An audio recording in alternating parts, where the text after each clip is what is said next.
2 minute കൊണ്ട് നല്ല നാടൻ അച്ചാർ ഉണ്ടാക്കിയാലോ? അപ്പോൾ welcome back to YouTube channel. അപ്പോൾ നമ്മൾ ഇന്ന് ഉണ്ടാക്കാൻ പോകുന്നത് മാംഗോ പിക്കിളാണ്. പക്ഷേ നമ്മൾ ഇതിനകത്ത് നല്ല കാന്താരി ആഡ് ചെയ്യുന്നുണ്ട്. അതാണ് ഇതിൻ്റെ ഏറ്റവും നല്ല ഡിഫറൻസ്. അപ്പോൾ നമ്മൾ നല്ല മാങ്ങ എടുത്തിട്ടുണ്ട്. നിങ്ങൾക്ക് ആവശ്യത്തിന് വേണ്ടിയിട്ടുള്ള മാങ്ങ എടുക്കാം. എന്നിട്ട് ഇതിൻ്റെ തൊലി കളയാതെ ഇതിൻ്റെ പുറമേയുള്ള കറയെല്ലാം കളഞ്ഞതിന് ശേഷം കുനുകുനാന്ന് കട്ട് ചെയ്തെടുക്കുക, ചെറിയ ചെറിയ പീസുകളായിട്ട്. അതാവുമ്പം ഇച്ചിരിയും കൂടെ നല്ല ടേസ്റ്റ് ആയിരിക്കും വലിയ പീസിനേക്കാളും. അപ്പോൾ നമ്മൾ മാങ്ങ ദാണ്ടെ ചെറിയ ചെറിയ കഷ്ണങ്ങളായിട്ട് അരിഞ്ഞെടുക്കുകയാണ്. ഇനി ആ മാങ്ങ അരിഞ്ഞതിലേക്ക് നമുക്ക് കുറച്ച് മഞ്ഞൾപ്പൊടി ഇടാം. ശേഷം നമ്മൾ ഇട്ട് കൊടുക്കുന്നത് നമ്മൾ കലക്കി വെച്ചിരിക്കുന്ന കല്ലുപ്പാണ്.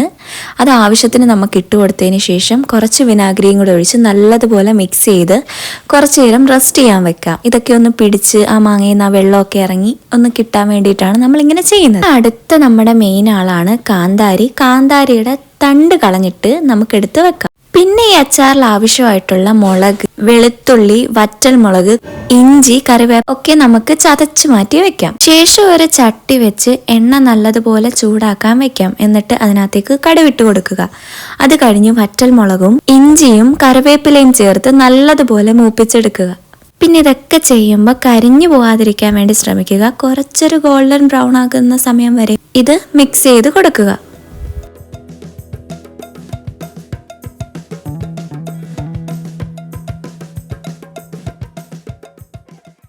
ഏകദേശം ഇതൊന്ന് വഴണ്ട് വരുമ്പോഴത്തേക്ക് അതിലേക്ക് വെളുത്തുള്ളി ചേർത്ത് കൊടുക്കുക.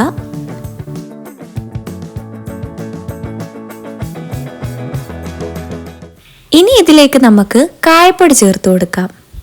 ഇതിനകത്തേക്ക് നമുക്ക് ഉലുവാപ്പൊടി ചേർത്ത് കൊടുക്കാം. അടുത്തതായി നമുക്ക് കാന്താരി ചേർത്ത് കൊടുക്കാം. അത് ചേർത്ത് അത്യാവശ്യം മൂത്ത് വരുമ്പോഴത്തേക്കും നമുക്ക് അടുത്ത പൊടി ഐറ്റങ്ങൾ ചേർക്കാം. നിങ്ങളുടെ എരിവിൻ്റെ ആവശ്യമനുസരണം മുളക് പൊടി ചേർത്ത് കൊടുക്കുക. നല്ല എരിവ് ആവശ്യമുള്ളവർ മുളകിൻ്റെ എണ്ണവും കൂട്ടിയതിന് ശേഷം മുളക് പൊടിയും കൂട്ടി കൊടുക്കുക. ഇനി ഈ മസാലയ്ക്ക് നമുക്ക് മാങ്ങ ചേർത്ത് കൊടുക്കാം. നമ്മളവിടെ മസാല ചേർത്ത് വെച്ചിട്ടുണ്ടായിരുന്നു നമ്മുടെ മാങ്ങ. അത് ചേർത്ത് കൊടുത്തതിന് ശേഷം ഇളക്കിയെടുക്കുക. 1-2 മിനിറ്റ് ഒന്ന് ജസ്റ്റ് ചൂടാക്കി എടുക്കുമ്പോഴത്തേക്കും നമ്മുടെ മാങ്ങാച്ചാർ റെഡി ആയിട്ടുണ്ട്. ഇനി ഇത് നിങ്ങൾക്ക് നല്ല ഒരു ഭരണിയിലോ അതുപോലെ ഗ്ലാസിൻ്റെ പാത്രത്തിലോ അച്ചാർ സൂക്ഷിച്ച് വെക്കാവുന്നതാണ്. മാക്സിമം എയർ ടൈറ്റ് പാത്രത്തിൽ തന്നെ സൂക്ഷിച്ച് വെക്കാൻ ശ്രമിക്കുക. കേടുപാടുകളൊന്നും ഇല്ലാതെ കുറേ നാൾ യൂസ് ചെയ്യാം.